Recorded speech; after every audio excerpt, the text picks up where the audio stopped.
Baik, Assalamualaikum warahmatullahi wabarakatuh. Waalaikumsalam warahmatullahi wabarakatuh. Pada malam hari ini, untuk mata kuliah metodologi research, yaitu untuk dua pertemuan, itu pertemuan 4 dan 5. Jadi akan dibahas juga dua materi dan absensinya nanti di learning juga 2 kali. Oke, baik, untuk mempersingkat waktu, saya akan mulai dari materi yang pertama, itu di sini mengenai temanya tentang kerangka penelitian. Itu untuk penelitian, baik itu secara ilmiah maupun penelitian yang lainnya juga, itu tetap ada kerangka-kerangkanya atau struktur-struktur yang nantinya itu menjadi susunan, seperti misalnya kita mau mulai dari mana, ngapain, kemudian nanti itu selesainya di tahap apa gitu kan.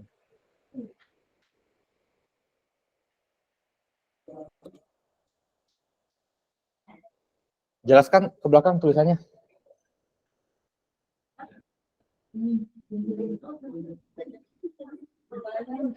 Berbayang. Warna teksnya kelihatan nggak? Kelihatan. Bentar dulu, saya edit dulu bentar.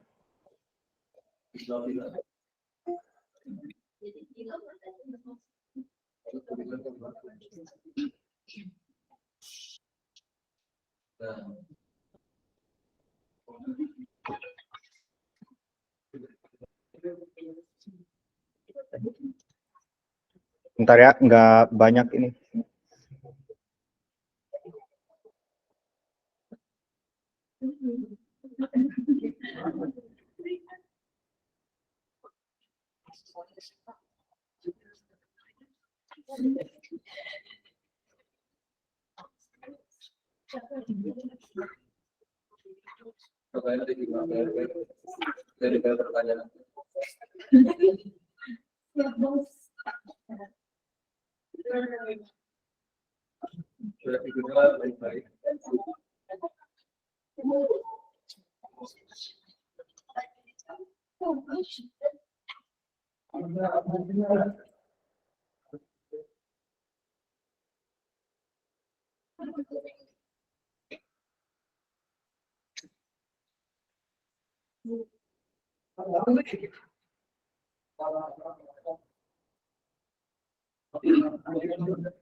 Oke, baik.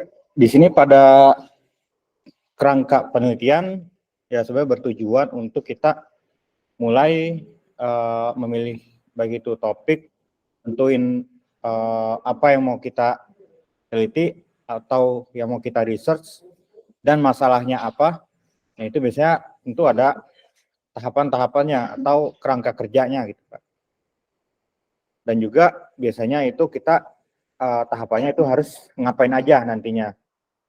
Sampai akhirnya menjadi sebuah adanya laporan ataupun sebuah dokumen dari hasil yang kita teliti dari kerangka kerja tersebut. Oke, di sini yang pertama yaitu untuk penentuan atau pemilihan masalah. Nah, di sini sebelum meneliti kita harus tahu mau mencari masalah apa. Ya tentu yang sesuai dengan bidang kita. Ya kalau di teknik informatika atau computer science itu cukup banyak mengenai tema-tema ataupun topik yang berbasis dengan IT. Baik itu dengan software, jaringan, keamanan, security, data mining, kemudian machine learning, sampai IoT juga bisa termasuk. Jadi itu kan banyak topik. Nah, dari banyaknya topik tersebut, ada nggak masalah yang bisa kita ambil untuk kita research?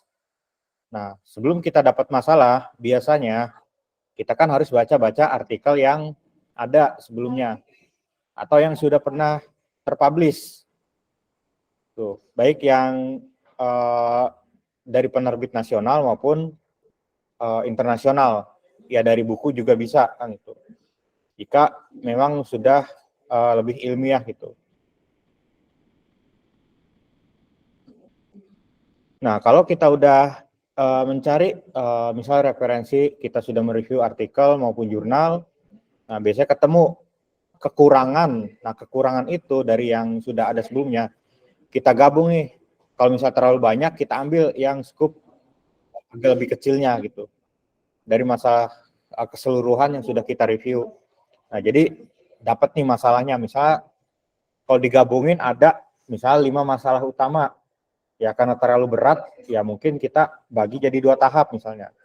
Kita ambil 3 poin masalah utama dulu yang kita ingin research, baru kemudian setelahnya yang 2 lagi gitu. Jadi ya secara pengerjaannya juga ya lebih efektif sebenarnya gitu. Hanya pembagian case-nya terpisah. Tapi kalau mau digabung ya bisa aja, mungkin butuh effort yang lebih.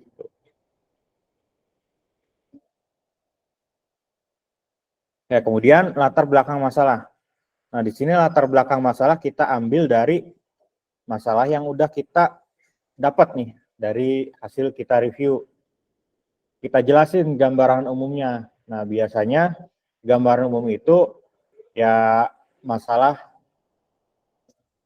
yang ada baik di lingkungan sekitar kita maupun di pekerjaan ataupun dalam kita perkuliahan gitu kan. Ya misalnya masalah dalam keamanan jaringan misalnya. Nah, keamanan jaringan ini kan biasanya masalah-masalahnya banyak, baik yang spesifik ataupun general atau umum. Nah, kalau yang general biasanya masalah dalam jaringan itu terdapat pada biasanya faktor cuaca, kemudian faktor bangunan. Nah, faktor cuaca sama bangunan ini mempengaruhi. Kalau seluler biasanya cuaca sangat berpengaruh, tapi kalau yang sudah pakai kabel atau telepon atau fiber itu enggak pengaruh. Nah, tapi kalau sudah ada bangunan, nah itu biasanya dua-duanya pengaruh. Itu kan masalah juga. Jadi ada pembatas. Nah, kemudian dari penerima atau routernya, nah itu kan misalnya bagus atau dia bisa memancarkan jaringan dengan kecepatan maksimal berapa kan itu. Kita butuhnya berapa nih? Itu kan juga suatu masalah umum. Nah, dari situ kita nanti ya bisa dapat juga masalah untuk di latar belakang atau pendahuluan itu yang lebih spesifik lagi seperti apa nantinya gitu. Ya, jadi memang secara bertahap. Kemudian perumusan dan identifikasi masalah. Nah, dari latar belakang kita merumuskan poin-poin yang jadi permasalahan itu apa aja kita rumuskan gitu. Ya kita poin-poinkan aja gitu masalahnya. Ya nanti sama kita identifikasi masalah yang terjadi itu bagaimana. Kemudian setelah itu ya untuk di perumusan sama identifikasi masalah, di sini biasanya kalau untuk identifikasi yang memang berkaitan dengan masalah yang terjadi yang saat ini gitu. Atau yang memang belum kita research, maksudnya yang belum kita kerjakan untuk kita sempurnakan gitu. Jadi memang masih dari permasalahan yang sudah kita review. Nah, kemudian untuk perumusan masalah ini itu menyangkut kepada yang akan kita sempurnakan atau yang ingin kita teliti, yang ingin kita research, yang ingin kita perbaiki gitu kan. Itu dari perumusan masalah. Misalnya identifikasi masalahnya ada 5 atau ada 7. Nah, kita di perumusannya kita bisa buat jadi 3 atau 5 misalnya gitu. Itu bisa. Nah, kemudian jangan lupa nanti bikin ya batasan masalah. Batasan masalahnya itu agar tidak keluar dari skup yang kita teliti. Ya misal kita memang hanya meneliti tentang keamanan jaringan atau terkait networking misalnya, atau terkait data mining misalnya. Nah itu batasan masalahnya nggak boleh keluar dari situ. Ya misalnya kalau nanti atau contoh nih, saya ya pernah bikin kan terkait deteksi wajah. Nah itu kan ada identifikasi masalahnya itu pertama saat deteksi wajah, ya kalau kita terlalu gelap antara cahaya atau posisinya nggak stabil, nggak lurus gitu kan posisi wajahnya, atau sama ada topi, kacamata, masker, nah itu kan berpengaruh pada saat deteksi. Nah itu masuk kita identifikasi masalah. Kemudian rumusannya kita mau ngapain, misalnya ingin memperbaiki atau mengatasi masalah tersebut dengan menggunakan metode A atau metode B atau menggunakan algoritma gitu kan. Nah, kemudian batasannya, ya udah batasannya nggak boleh lebih dari yang di perumusan masalah. Jadi agar tidak melebar gitu. Skupnya, misalnya yang ingin kita research itu jaraknya misalnya minimal 30 cm deteksinya atau maksimal 300 cm atau 3 meter. Itu masih kedeteksi atau enggak? Nah, itu dibatasin sama di batasan masalah. Biasanya kalau kita nanti di penulisan tugas akhir gitu kan. Atau di penelitian biasanya juga ada. Nah, kemudian telaah atau bikin tinjauan pustaka. Tinjauan pustaka ini sama dengan literatur review. Nah, jadi kalian kan udah pernah dapat materi literatur review dan sudah ada tugas untuk UTS juga kan. Nah, itu ya kurang lebih sama isinya dengan di tinjauan pustaka. Jadi kita nantinya kalau teman-teman di sini mereview dari beberapa jurnal, ya biasanya atau artikel, ya paling sedikit 10, 15 dalam satu tabel. Nah, itu nanti biasanya ada kelemahan atau masalah sampai hasil atau saran untuk ke depan itu gimana. Jadi ada rangkumannya kan. Nah, kemudian tujuan atau kegunaan penelitian atau manfaat penelitian. Nah, dari sini nanti kita bisa buat manfaat penelitiannya itu apa kan itu. Atau sebuah pengembangan keilmuan yang lebih baru apa nih manfaatnya, atau manfaat bagi ilmu pengetahuan apa gitu kan. Ya nanti ya saya kasih ya beberapa contoh juga. Kemudian perumusan hipotesis. Ya hipotesis ini kan sebenarnya dugaan sementara. Nah, dugaan sementara ini kita bisa ya bikin teori menurut pendapat kita dulu nih sebelum kita benar-benar uji. Jadi setelah kita mendefinisikan masalah-masalah sampai identifikasi dan rumusan sampai kajian pustaka, nanti kita juga bikin hipotesis. Hipotesis ini kan biasanya berisi ya dugaan sementara sebelum benar-benar kita uji. Apakah misalnya pengolahan data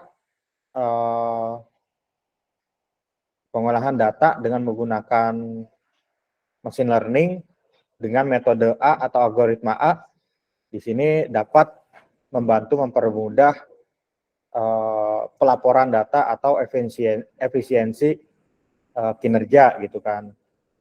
Nah itu dugaan sementara atau hipotesis itu boleh kita masukkan sebagai nanti acuan kita harus berhasil kan gitu dari hipotesis tersebut. Makanya harus bisa ke arah situ kan gitu. Atau yang mendekati. Nah, kemudian metodologi penelitian. Metodologi penelitian ini sebenarnya ya kurang lebih metode yang kita gunakan atau tahapannya gitu sebenarnya.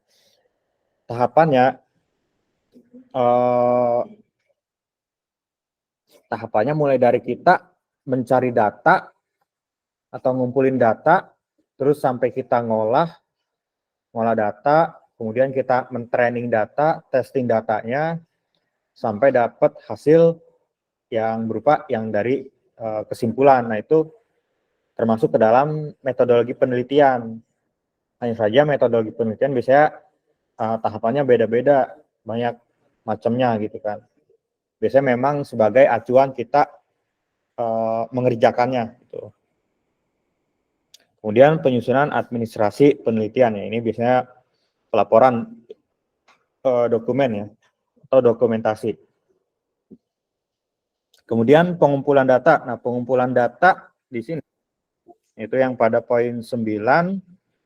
Nah, di sini lebih tepatnya misalnya kita dalam research atau nanti nggak harus bikin jurnal atau bikin tugas akhir atau skripsi. Kita bikin atau ngolah data menggunakan misal machine learning atau data mining. Itu harus pakai data dataset misalnya lebih dari 10.000 data. Nah, itu kita harus nyari datanya gitu kan. Kita kumpulin, kita filter-filter datanya agar yang memang sesuai dengan yang kita butuhkan. Kemudian baru kita olah datanya. Apakah datanya match, kemudian datanya bisa mendukung dalam research kita atau enggak kan. Ya biasanya memang ada yang fail, ada yang pas gitu kan. Nah, kemudian baru dari pengolahan itu kita analisis datanya. Nah, di sini analisisnya ya bisa berupa dari pengujian sistem atau pengujian dari penelitian atau prototype. Ya, sebenarnya untuk penelitian kita nggak harus bikin yang benar-benar jadi atau yang benar-benar bisa dipakai. Kan namanya penelitian itu bisa berupa prototype atau yang memang yang akan jadi realnya ke depannya seperti itu. Ya, misal kalau ada yang bikin misal untuk deteksi asap kebakaran atau api kebakaran. Nah, biasanya kan ada yang pernah lihat mungkin atau ada yang pernah dengar ada yang pakai Arduino kan gitu. Nah, itu biasanya pakai tambahan alat, ya kita kayak dibikin rumah kecil. Nah, kita coba masukin asap dengan skala berapa, ya dia kedeteksi enggak gitu kan. Pokoknya ada alarm atau enggak gitu. Itu kan sebuah prototype ya, jadi enggak harus benar-benar kita bikin yang nyatanya, tapi ya versi ya mininya lah gitu mudahnya. Kemudian ya penafsiran atau hasil dari analisis ya, ini bisa berupa simpulannya.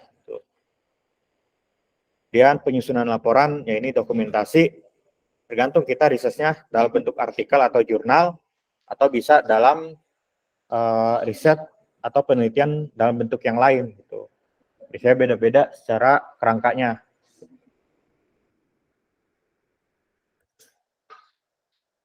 Oke, kemudian pemilihan dan penentuan masalah. Nah, di sini biasanya masalahnya itu kita harus mencari berdasarkan dari tinjauan atau masalah itu sendiri. Nah, biasanya didasarkan pada ada dua untuk masalahnya. Kita harus mencari seberapa penting masalah itu.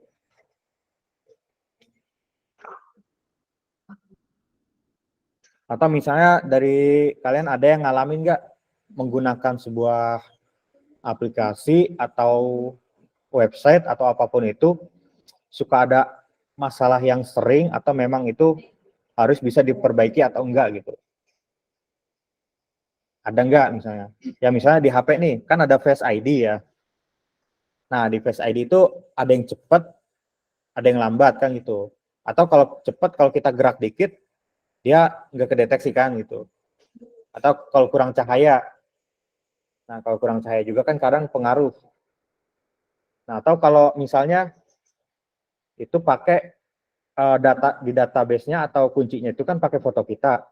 Tapi misalnya kita pakai foto dari dari foto yang kita print kan gitu. Atau dari HP. Atau dari foto anak kita yang mirip lah gitu. Nah, itu kalau masih kedeteksi kan harusnya nggak boleh kayak gitu kan.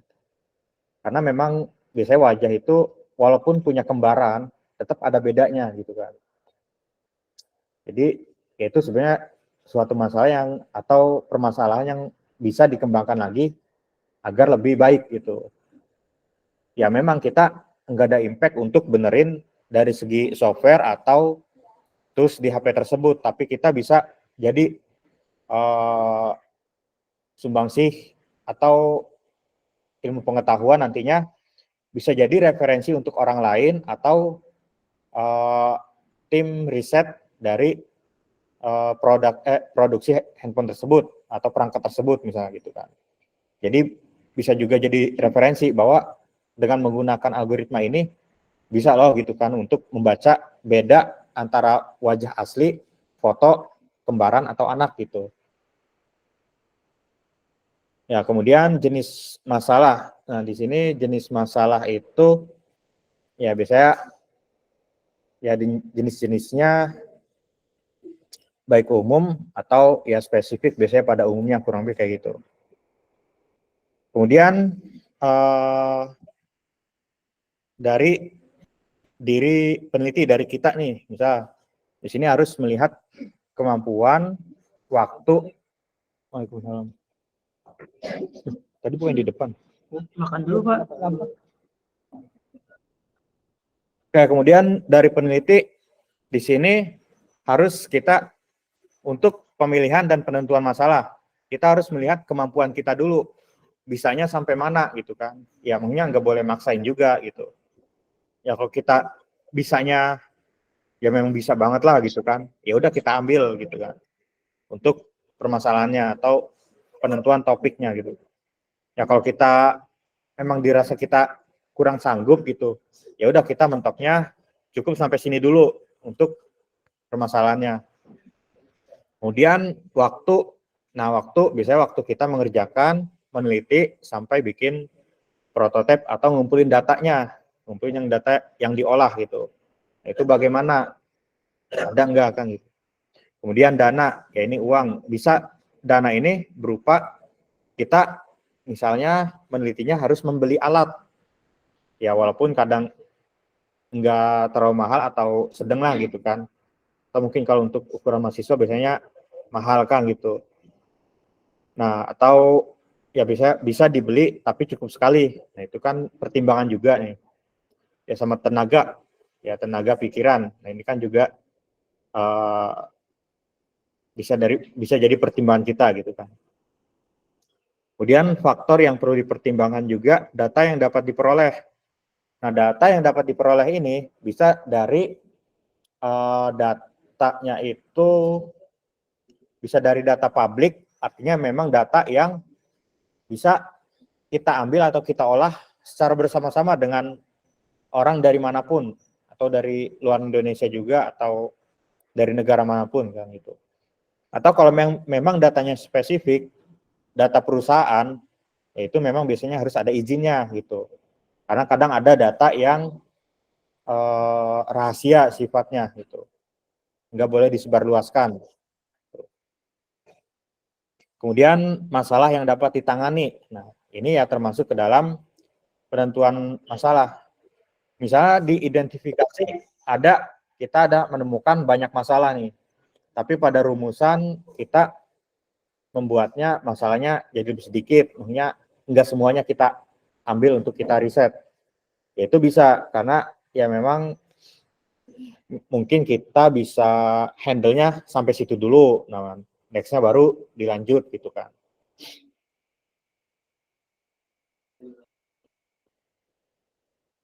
Oke, kemudian masalah yang dipilih juga harus sesuai dengan kemampuan atau pemahaman peneliti atau diri kita. Dan data yang diperlukan dapat diperoleh peneliti dengan lancar. Nah, biasanya kalau kita meneliti atau bikin tugas, kadang memerlukan data, misal ke perusahaan misalnya. Kita butuh data di perusahaan tersebut, ya kita harus ada izin. Walaupun izin dapat, tapi bisa aja datanya nggak keluar karena sifatnya memang rahasia gitu. Ya kita harus cari data yang bisa kita pakai.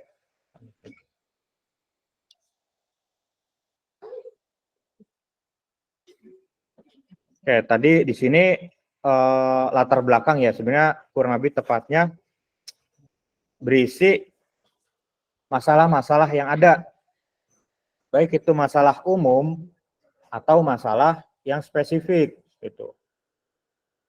Kemudian peneliti juga dapat dilangsungkan dengan lancar dan signifikan, artinya dari masalah tersebut bisa ketemu nih solusinya gitu kan. Kemudian telah kepustakaan atau tinjauan pustaka atau kajian pustaka. Nah ini kita cara dapatnya bisa mempelajari dokumen atau hasil penelitian terdahulu, itu baik artikel, jurnal, kemudian conference atau proceeding, ya dari buku juga bisa, ya yang sifatnya bisa lebih ilmiah, lebih bagus kan itu. Jadi agar menjadi dasar nih, kenapa kita ingin meneliti hal tersebut kan itu.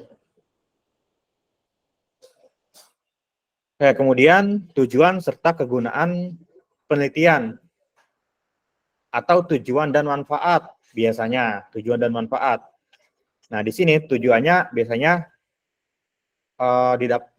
bertujuan untuk arah pelaksanaan penelitian atau ditujukan untuk apa biasanya, baik itu untuk peneliti, kalau kita di perkuliahan biasanya untuk mahasiswa atau fakultas, prodi atau kampus kan gitu, agar nantinya bisa menjadi referensi atau perkembangan ke depannya gitu kan. Dan yang diuraikan harus kita uraikan yang dicapai gitu. Dan disesuaikan dengan kebutuhan penelitian dengan pihak lain. Kemudian kegunaan atau manfaat, biasanya sumbangan yang diberikan sehubungan dengan penelitian tersebut. Ya ini sumbangannya ya biasanya berupa hasil penelitian. Ya berupa hasil penelitian ada ya cara penggunaan, misal dari bentuk prototipe, dari awal kita masukin data, ngolah sampai keluar hasilnya, yaitu bisa termasuk kan itu. Kemudian bisa juga merekomendasikan kepada pihak lain, misalnya ingin melanjutkan penelitian. Misal kalau penelitian kita ini masih ada yang kurang gitu, itu kita bisa menyarankan untuk penelitian selanjutnya untuk dikembangkan.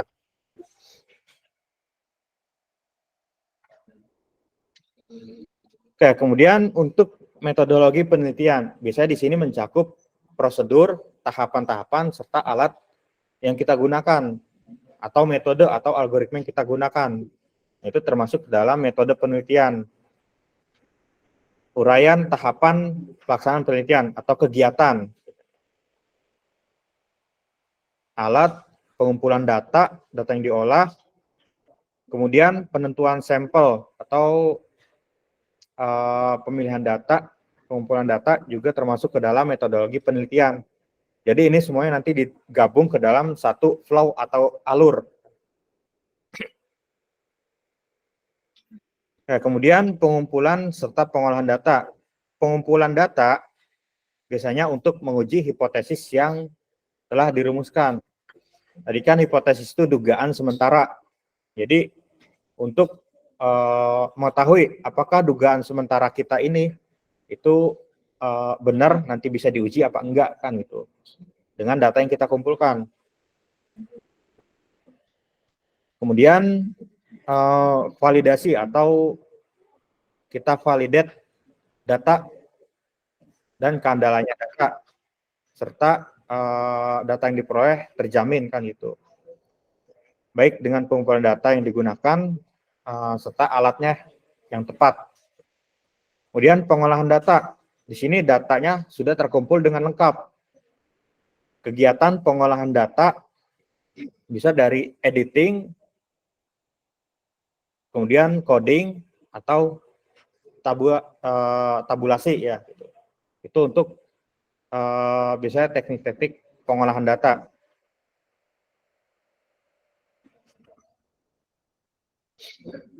Kemudian analisis data. Nah, di sini biasanya bertujuan untuk menyederhanakan hasil olahan data agar mudah dibaca atau diinterpretasikan. Kemudian data yang diperoleh juga harus diperhatikan apakah ini kualitatif atau kuantitatif. Tapi biasanya kalau di bidang komputer biasanya kata kualitatif atau kuantitatif ini jarang disebut. Ya biasanya yang disebut antara ilmu pasti sama nggak pasti. Ya kalau ilmu pasti kan biasanya udah tahu kita mau bikin apa atau ngerjain apa harus udah tahu hasilnya apa kan gitu. Entah itu baik yang sifatnya misal bikin program, ya udah pasti kalau benar berhasil jalan program, kalau gagal kan error. Nah itu kan pasti. Atau gampangnya kita true false. True false biasanya ya antara 1 atau 0 kan gitu. Ya kalau yang nggak pasti ya itu biasanya masih bisa narasi atau hasil-hasil dari penelitian yang lainnya gitu kan. Kemudian tahapan penelitian biasanya ada persiapan, pelaksanaan serta penulisan laporan kan itu. Nah, di sini ya persiapan ya, kita mulai mencari data-data yang ingin kita olah, kemudian referensi dari artikel atau jurnal atau penelitian terdahulu. Kemudian pelaksananya kita mulai ya menganalisis, menguji serta mengolah data tersebut. Yang terakhir baru kita ya menulis laporannya. Tergantung laporannya ini dalam bentuk artikel atau selain itu kan gitu. Kalau bentuk artikel kan sedikit ya halamannya. Biasanya enggak lebih dari 13 halaman. Ya paling sedikit 8 atau 5 biasanya. Ya kemudian tahapan penelitian ya tadi ya kurang lebih di sini sama dengan yang di awal tadi ya.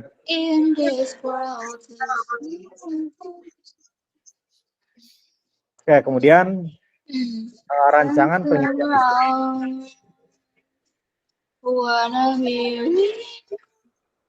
Kemudian rancangan penelitian di sini mencakup kegiatan yang akan dilakukan. Kemudian susunan sistematisnya, membatasi hal yang tidak diperlukan. Nah, ini agar nantinya ya kita tidak terlalu kelewat jauh nih dari kita yang kita riset. Kemudian memperkirakan hasil yang akan dicapai. Kemudian sikap mental yang harus dimiliki, ya ini bisa dari kita aktif mencari data yang ingin dikumpulkan. Kemudian kita harus juga kritis dalam membandingkan data dengan masalahnya. Kemudian skeptis karena masih ada hal yang diragukan. Nah ini ya kalau bisa kita harus yakin. Kemudian tahap pelaksanaan, pengumpulan data, ngolah, analisis, serta menentukan hasilnya atau kita lihat hasilnya apa gitu kan dari hasil yang dianalisis. Kemudian tahap penulisan laporan penelitian harus memperhatikan baik itu untuk pembaca, bentuk, serta isinya. Ya untuk pembaca ya biasanya ya jelas, terus harus ya urut dan biasanya memang sesuai pustaka atau kerangka kan itu. Kemudian dari bentuknya juga serta isinya ya memang ya berbobot dan juga isinya itu ya memang yang benar-benar kita riset kan itu. Oke, mungkin kalau dari sini ya biasanya kalau habis ada materi biasanya harus ada contoh ya.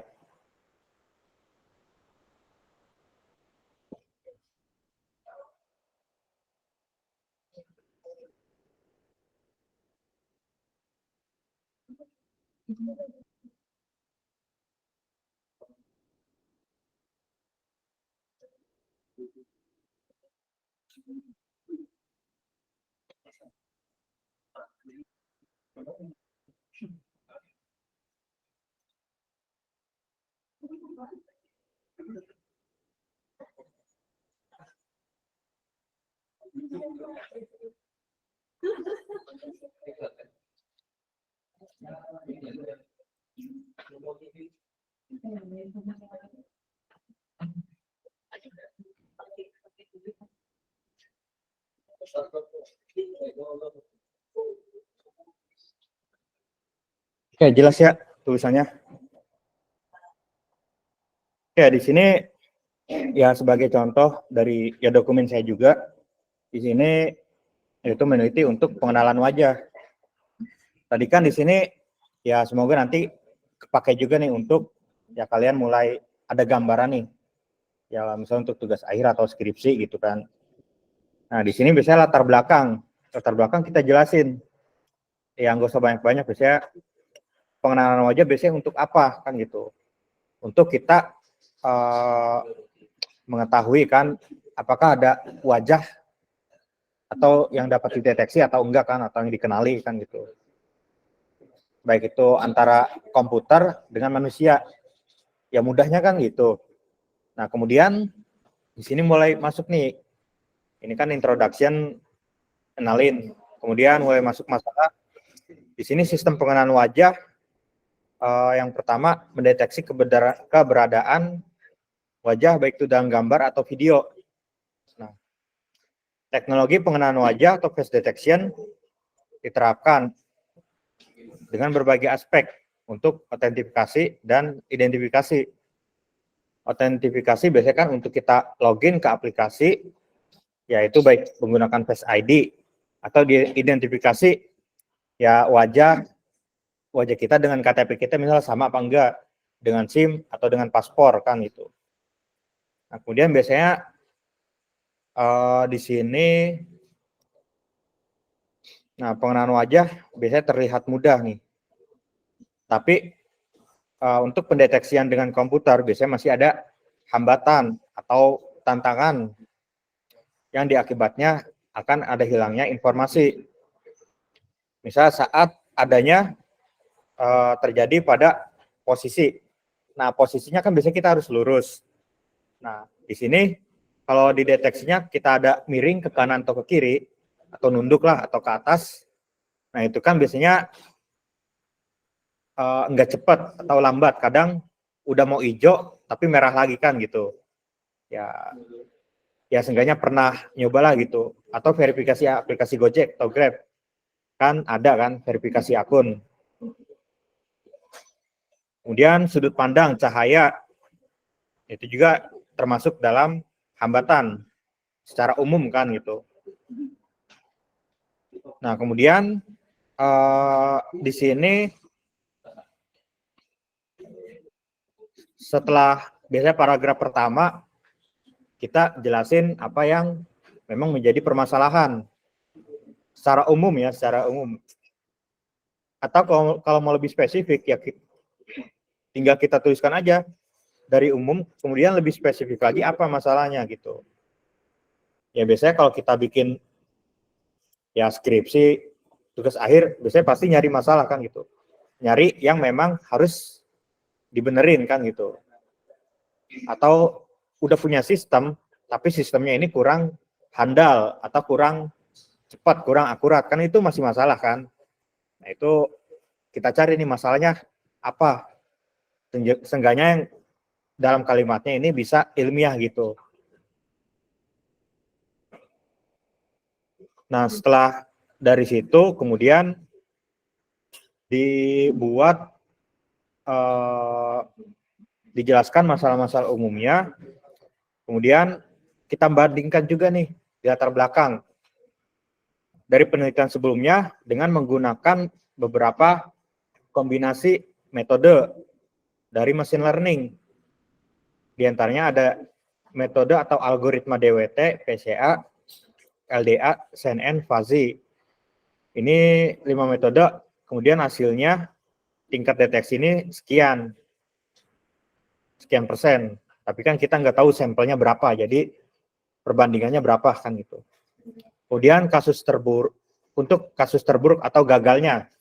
Tapi untuk yang 93,34% ini untuk hasil yang dideteksinya atau yang berhasil kan gitu. Kemudian ada juga dari penelitian yang lain. Nah ini dengan Viola Jones aja atau metode satu algoritma aja dia 96% kan gitu. Jadi dari masalah yang ada kita jelasin, kemudian kita cari penelitian sebelumnya yang relevan. Nah itu dia hasilnya bagaimana kan gitu.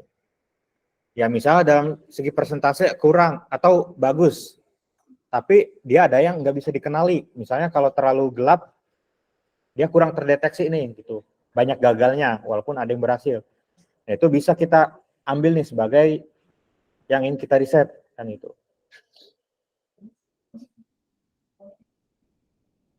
Nah dari perbandingan dengan masalah atau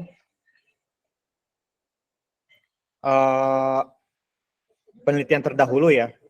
Nah di sini ya saya ingin nyoba kan gitu untuk menggunakan metode Villa-Jones atau algoritma yang digabung dengan 2D DWT-PCA kemudian untuk KNN KD3. Nah, masing-masing metode kita jelasin kegunaannya untuk apa. Misalnya Villa-Jones untuk deteksi wajah dalam gambar. Kemudian 2D DWT-PCA ini kegunaannya untuk mengurangi dimensi data dan menghilangkan noise pada gambar. Noise ini biasanya misal kita foto nih di keramaian atau di tempat wisata. Nah, kadang orang-orang sekitar atau background itu kan termasuk noise atau yang tidak kita inginkan kan gitu. Misalnya ada gambar tiba-tiba bocor atau masuk kan gitu. Kemudian KNN-KDRT untuk mengenali wajah berdasarkan fitur yang sudah diekstraksi dari metode yang atas kan itu. Nah, kemudian dibuat setelah itu ada identifikasi masalah. Nah, dari masalah tadi kita ambil nih beberapa identifikasi. Ini kita ambil ya. Deteksi wajah yang diproses terdapat hambatan seperti sudut pandang, cahaya, polusi, sampai iluminasi. Kemudian ada lagi identifikasi dari masalah yang lain, misal kemiringan lebih dari 30 derajat. Maka tingkat deteksi bisa menurun atau gagal kan gitu. Kemudian akurasi kecepatan menurun, misalnya ada atribut atau ekspresi atau posisi yang berubah. Kemudian performa algoritma yang digunakan apabila tidak baik, maka akan mempengaruhi hasil deteksinya. Ini kan identifikasi dari masalah atau latar belakang. Kita rangkum lagi kan gitu. Nah, baru nanti di rumusan masalah biasanya ya sebenarnya enggak banyak ya atau satu paragraf sedikit. Nah, di sini untuk pengenalan wajah secara real time pada rumusan masalah yaitu untuk kecepatan deteksi dari sistem pengenalan harus mampu mengenali wajah secara instan atau cepat tanpa memakan waktu yang lama dari berdasarkan hasil identifikasi masalah dan pembatasan masalah. Nah, berdasarkan dari identifikasi tadi kan banyak, baik itu dari kecepatan, kemudian kemiringan wajah, posisi wajah, atribut. Nah, ini kita ambil berdasarkan identifikasi sama batasan. Jadi yang di rumusan ini yang sebenarnya yang kita kerjain nanti, yang kita teliti atau kita riset. Nah, kemudian batasannya enggak boleh melewati atau melebihi kan agar batasannya ya udah sampai situ. Jadi kita enggak terlalu jauh nih gitu kan. Misalnya data yang digunakan berupa frame wajah yang ditangkap dari beberapa sisi dengan sisi wajah yang miring kanan ke kiri, menunduk atau ke atas kan gitu.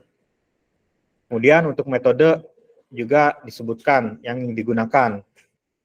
Nah, kemudian sudut kemiringan di sini yaitu 30 derajat maksimal kan gitu. Jadi ya kalau kita pengen nyoba lebih dari 30 derajat, ya biasanya kan paling 45 ya. 45 kan udah dari sini ke sini kan biasanya. 45 setengah kan gitu. Segini 90 ya. Nah itu segimana, bisa nggak kedeteksi atau enggak gitu kan. Kemudian kamera yang digunakan, ya resolusinya gimana. Kalau misal kurang atau tangkepannya agak gelap, berpengaruh gitu. Ya makanya minimal resolusinya di sini saya pakai 720p. Ya kalau lebih dari itu lebih bagus kan itu. Jadi mempengaruhi juga di sini. Jadi mulai dari tadi latar belakang, identifikasi rumusan sampai batasan masalah, kan ya seenggaknya kurang lebih udah dapat gambaran. Ya, silakan. Oh, pencet kayaknya. Oke, kemudian tujuannya. Nah, tujuan penelitian biasanya ya nggak banyak. Ya sedikit aja, yang penting poinnya dapat kan itu. Di sini untuk membuat model tujuan penelitian. Model pengenalan wajah dengan metode atau algoritma berikut kan itu. Untuk membuat model tujuannya kan. Nah, manfaatnya di sini yang diharapkan dapat memberikan manfaat pada proses pengenalan wajah dengan metode tersebut sehingga didapatkan hasil atau diperoleh hasil yang akurat kan itu atau menyelesaikan permasalahan yang ada kan itu. Ini manfaat penelitian. Nah, kalau kontribusi penelitian kita itu bagaimana contohnya? Nah, di sini ada contoh kalimat atau paragraf. Misalnya penulis melakukan kontribusi dengan menggabungkan 3 metode unggulan dalam pengenalan wajah. Yang pertama, misalnya sini Via Jones untuk apa kan gitu, dijelasin dia bertugas untuk apa. Kemudian ada bus, kemudian transformasi domain 2D DWT dan VCA.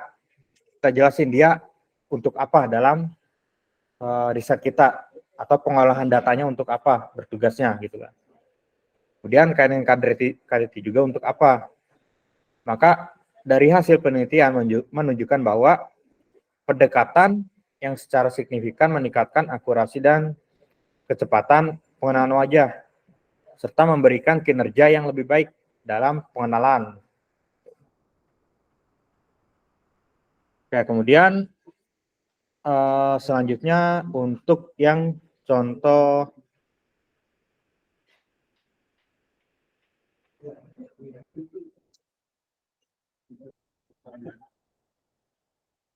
tinjauan studi atau kajian pustaka.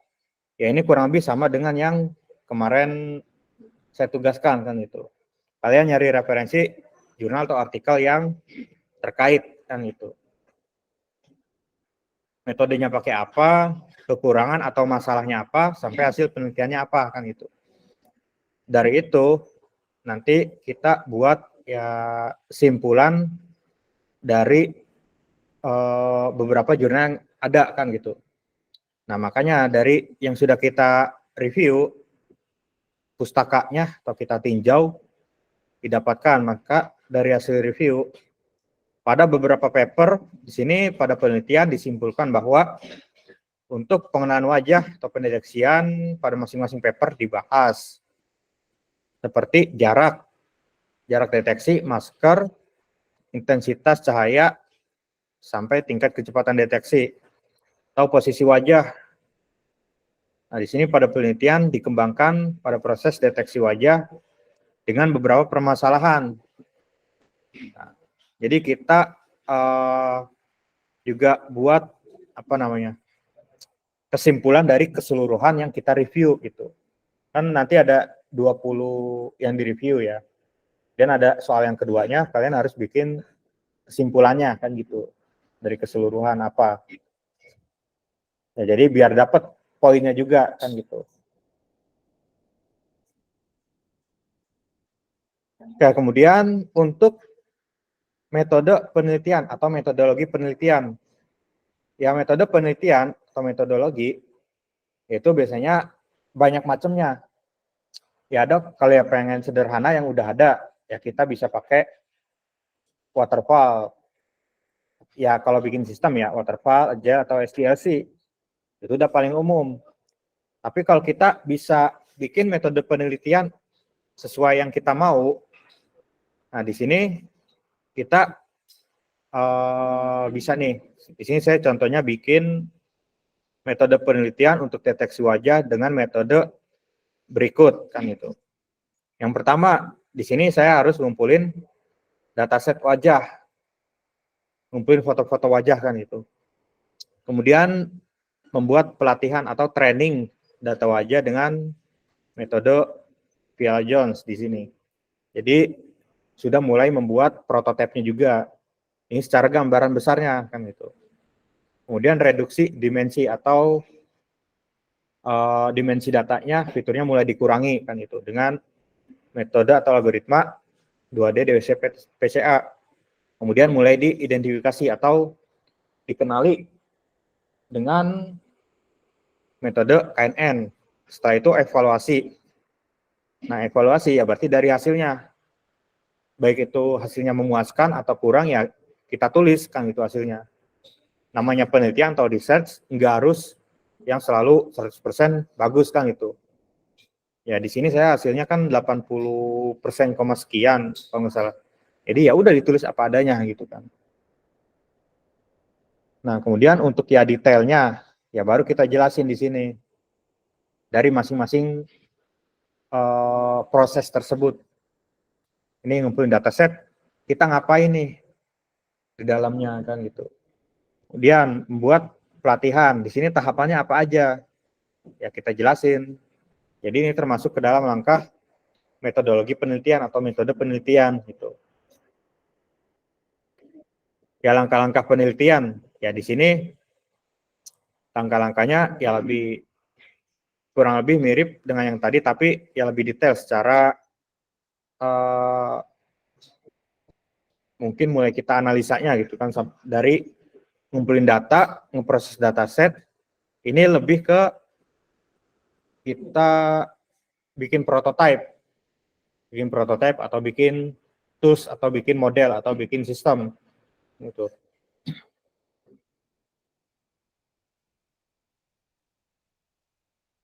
Nah, kemudian untuk ya contoh hipotesis gimana ya?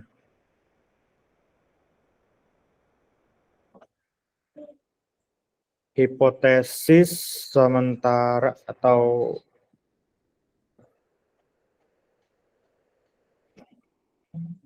di sini hipotesis atau dugaan sementara kan gitu.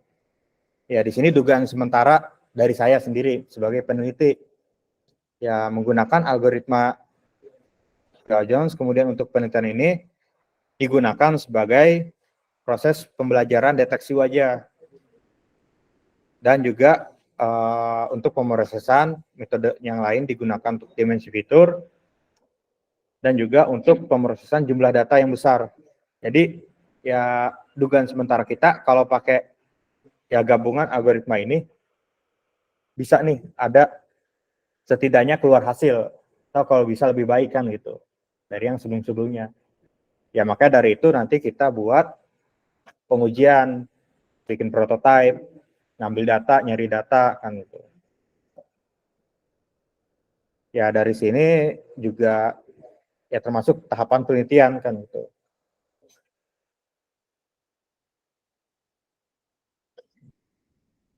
Oke, sampai sini ada yang ingin ditanyakan?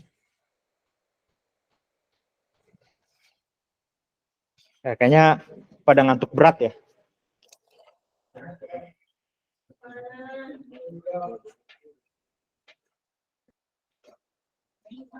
Ngantuk berat, panas. Ini di bawah kipas ya enak pada kosong ada kucing. Ya. Nggak kerasa minta lagi.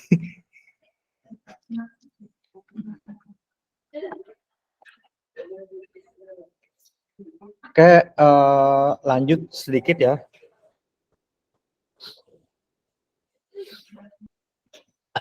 Oke, lanjut untuk materi yang kedua.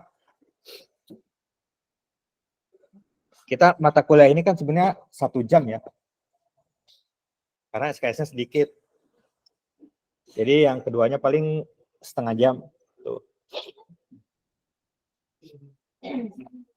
Oke, di sini yang pertama, ini untuk pertemuan kelima ya, tadi pertemuan 4.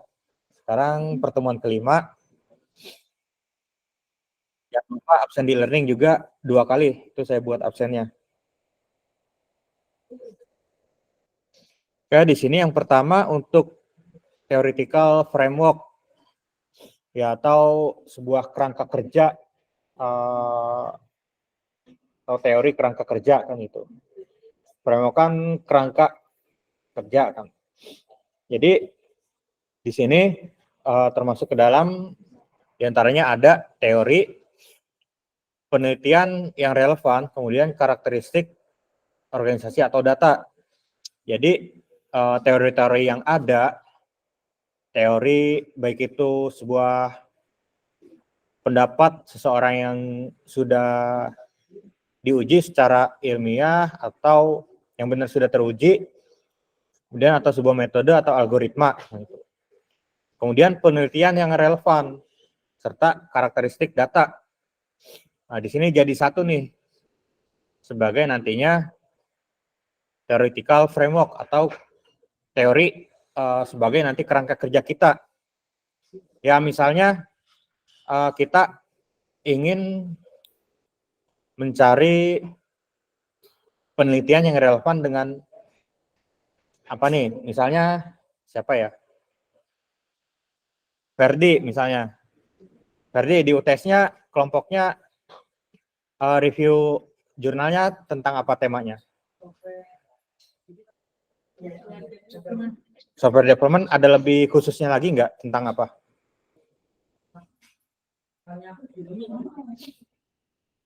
Nah, misalnya SIA software development. Nah, berarti kan kita nyari penelitian yang relevan itu terkait software development. Nah, dari situ pasti banyak teori-teori. Nah, makanya dari itu yang pertama juga teori akan jangan lupa ketinggalan. Teori di sini bisa metodologi, algoritma, atau ya baik itu teori pendukung ya. Bisa juga dari penelitian terdahulu kan itu. Dan data karakteristik yang diolah di software engineering tersebut atau yang ingin dibuat apa nih data dasarnya kan gitu. Hingga menjadi theoretical framework. Kemudian baru kita merancang desain penelitian kan itu. Nah, di sini theoretical framework dibuat dalam bentuk gambar atau narasi yang berupa sintesis atau rangkuman teori. Biasanya digambarkan sebagai hubungan research model ya, atau key concept. Ini antara hubungan antar konsep dan juga variabel dalam penelitian.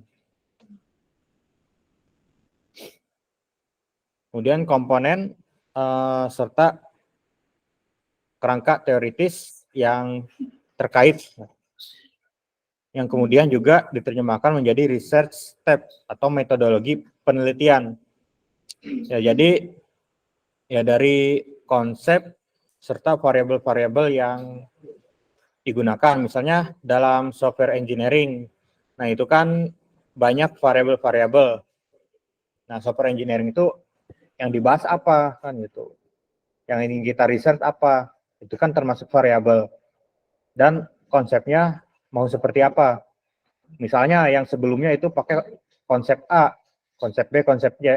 Nah, kita mau konsep D, E, atau antara A dengan B kan gitu. Kemudian kerangka teoritis ya bisa teori-teori yang terkait yang berhubungan gitu. Kemudian dari situ kita buat metodologi penelitian. Ya, ini mulai dari kita ngumpulin datanya baik data yang akan diolah, data pendukung, data penelitian terdahulu. Kemudian baru kita nantinya ya tahap mulai bikin prototipe, kita analisis, kita uji sampai dapat hasil berupa kesimpulan. Oke, di sini ada kerangka pikir penelitian. Ya, di sini ada metode pembelajaran Jigsaw atau X1. Kemudian ada metode pembelajaran STED atau X2-nya.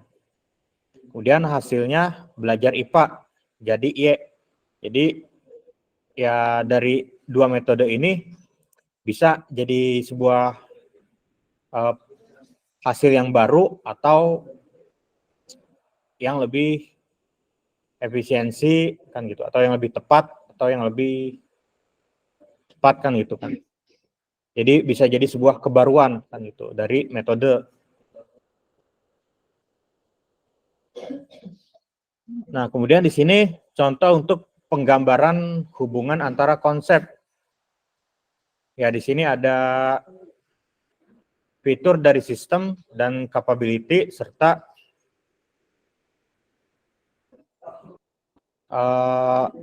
pengguna yang memotivasi ya untuk menggunakan sistem tersebut sampai nantinya pengguna dapat menggunakan sistem kan gitu.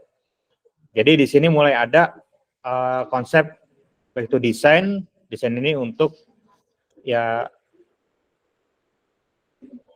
penggunaan yang mudah kan gitu kan, untuk penggunaan juga baik itu yang mudah atau yang dapat mempercepat penggunaan oleh pengguna sistemnya kan gitu. Kemudian dari segi keamanan juga ini harus dibuat kan gitu konsep-konsepnya agar terkait hubungannya. Nah, dari perceived useful sama perceived ease of use, jadi nanti sama security ini masuk ke consumer intention to use atau responnya kan itu, atau nanti hasilnya dari konsepnya kan itu.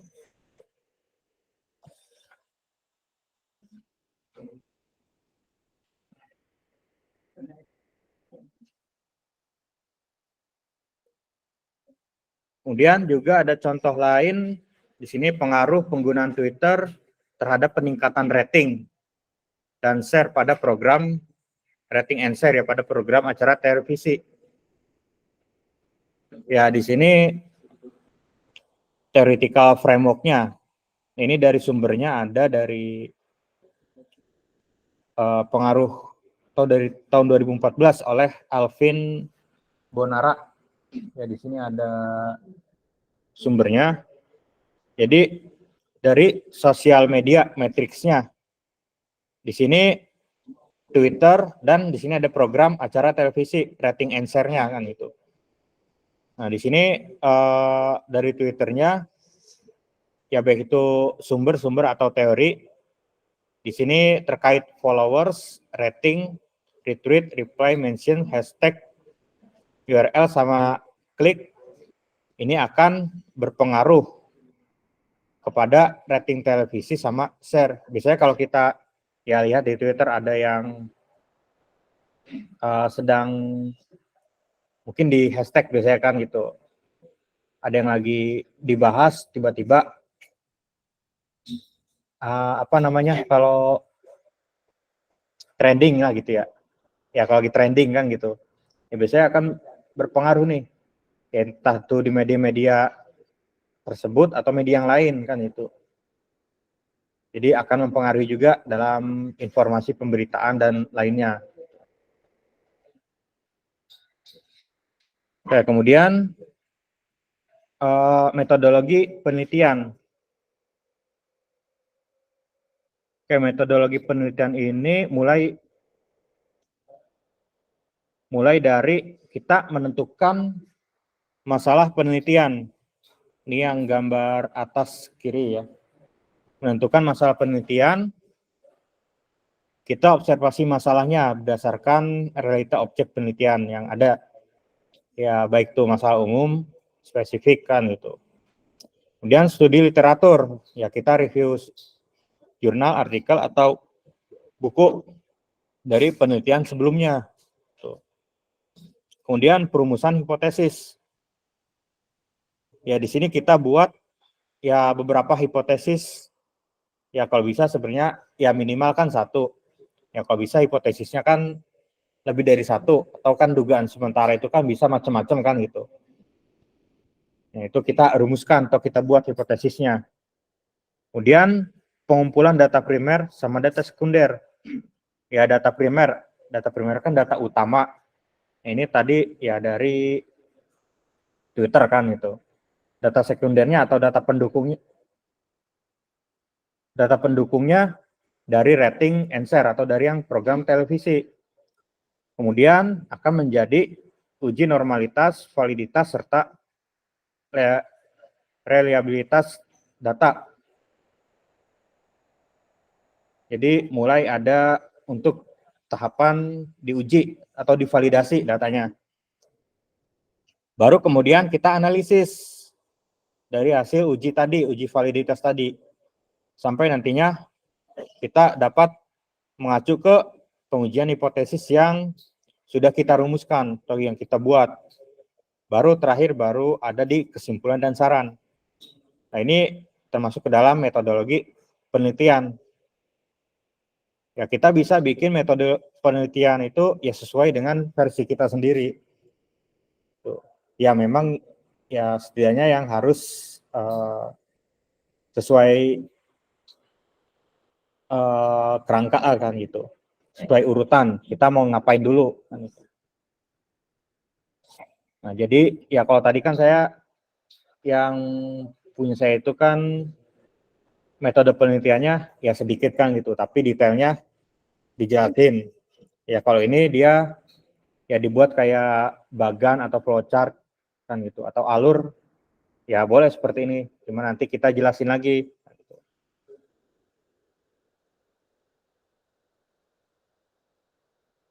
Nah, di sini ada juga contoh untuk mengkomparasi algoritma SVM atau Support Vector Machine dan KNN atau K-nearest Network.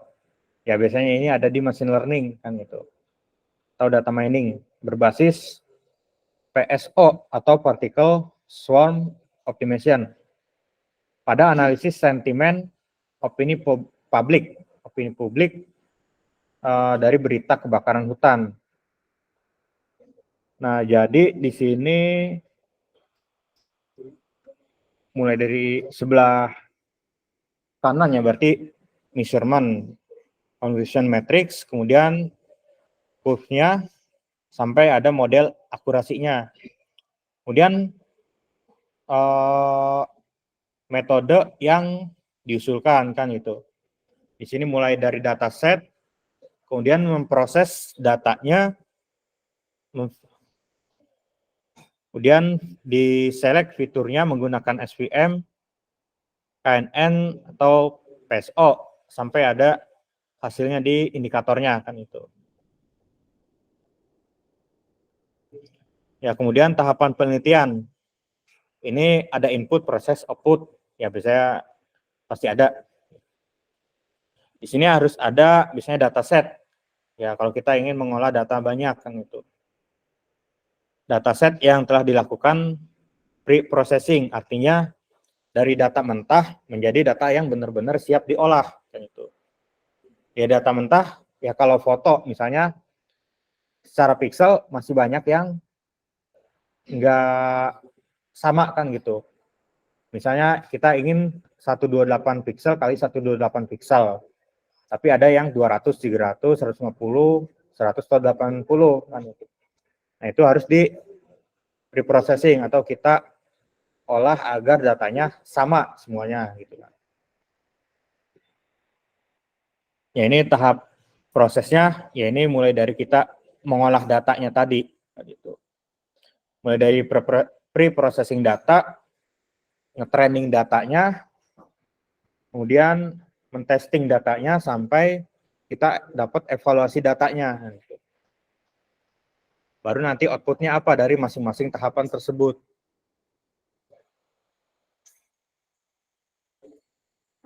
Kemudian ini juga ada contoh lain ya dari prinsipal komponen analisis berbasis neural network model pada harga atau stock price prediction gitu.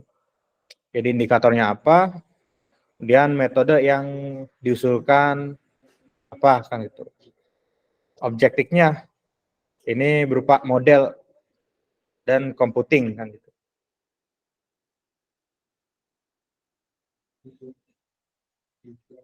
Kemudian ada juga model e-portfolio untuk sertifikasi kompetensi profesi TI. Ya ini ya bisa masuk ke dalam metodologi penelitian atau framework penelitian kan itu. Jadi memang kadang dibuat sesuai kebutuhan kan itu, enggak baku harus itu kan itu. Bisa menggunakan yang sama, bisa kita kembangkan lagi atau bisa kita ringkas lagi kan itu.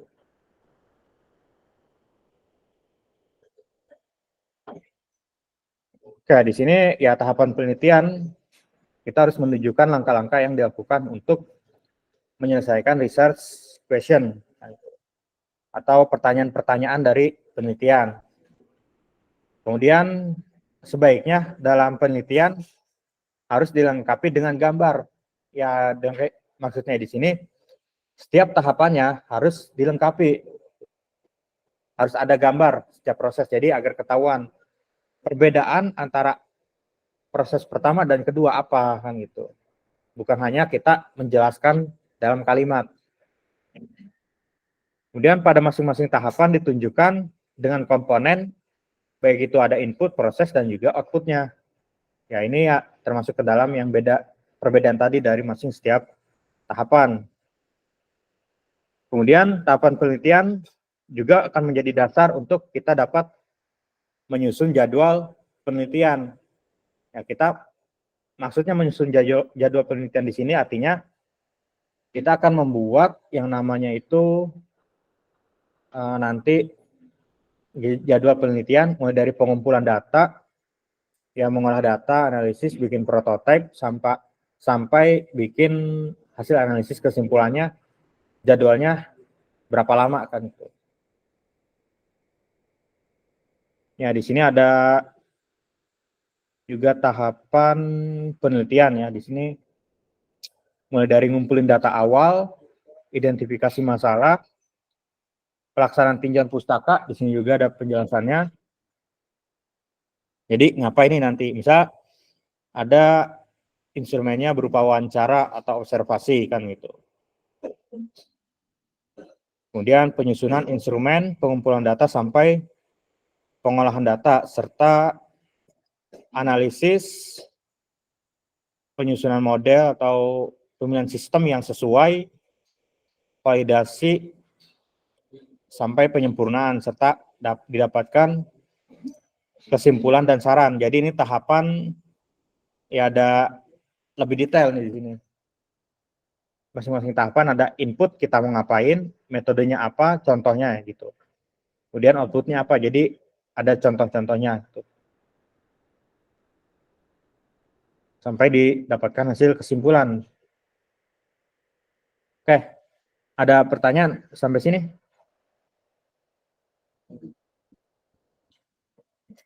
Nah, kayaknya pada ngantuk-ngantuk banget ini.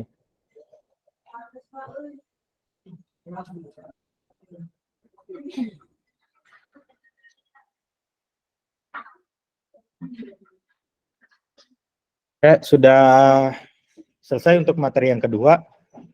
Cepat ya, 15 menit. Ya itu. Oke, jadi ya saya juga nggak ada utang pertemuan juga kan. Kayak untuk yang tugas UTS ada kendala.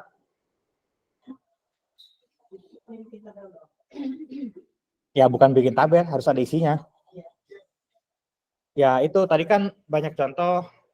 Kan di soalnya juga kan saya ada kasih link ya. Nah link itu ada saya screenshot contoh dari kajian review atau literatur review kan gitu. Mulai dari ada dua, untuk tabel biasanya enggak semuanya sama, tapi biasanya isinya itu ada judul sama penulis, kemudian sama tahun, kemudian metode yang digunakan, kemudian ada masalah. Dia di jurnal tersebut masalah yang dibahas apa. Sampai hasilnya gitu kan. Atau kalau ada saran, ya biasanya ditulis kan, saran untuk kedepannya atau perbaikan kedepannya apa gitu. Ya, di belakang tadi. Apa?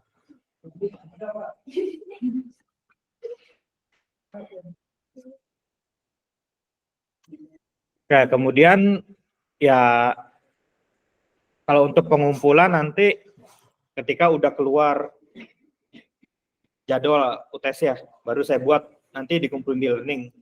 Jadi ya kalaupun udah selesai ya tinggal dicek-cek lagi nih kan gitu. Atau kalau mau lebih dari 20 juga silakan. Kan, gitu.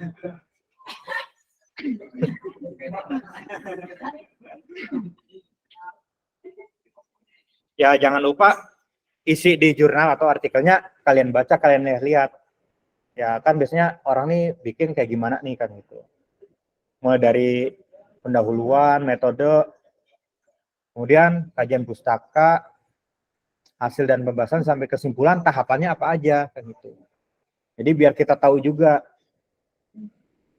Ya kadang emang bikin artikel atau jurnal enggak selalu harus bikin aplikasi, bisa berupa sebuah rancangan metode atau sebuah desain atau prototype kan gitu.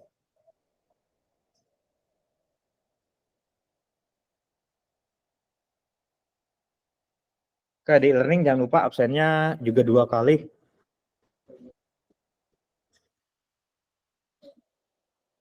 Oke, ada pertanyaan?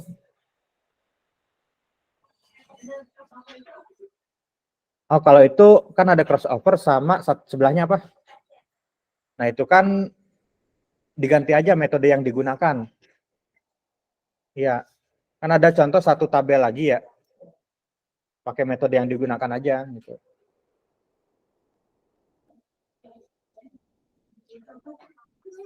Kalau yang atas yang ada crossover tadi itu saya untuk yang review dari data mining gitu.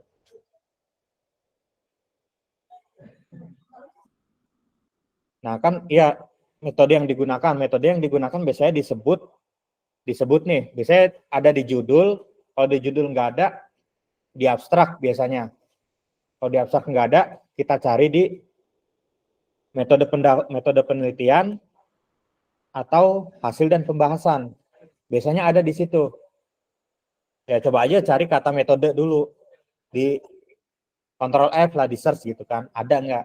Pasti ada. Tergantung itu ditulisnya di mana. Kalau nggak di judul, di abstrak, ya berarti di isinya gitu.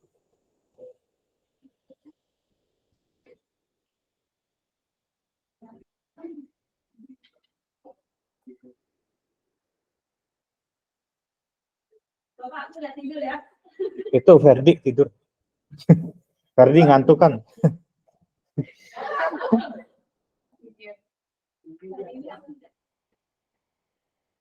Oke, kalau gitu saya cukupkan untuk perkuliahan pada malam hari ini. Terima kasih semuanya. Wassalamualaikum warahmatullahi wabarakatuh. Waalaikumsalam warahmatullahi wabarakatuh.